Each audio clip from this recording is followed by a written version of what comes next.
Hi friends, this video shows how to do factory data reset. Please don't forget to subscribe this channel. Please like and share the video. Go to settings, tap on the settings app icon.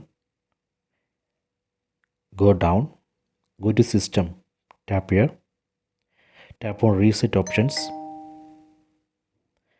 Then tap on erase all data or factory reset. Tap here.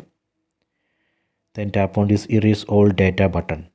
Here we should be careful because this operation will delete all data from your phone, including your photos, videos, contacts, apps, messages, everything. If you are okay with that, you can go ahead and tap on this erase all data button.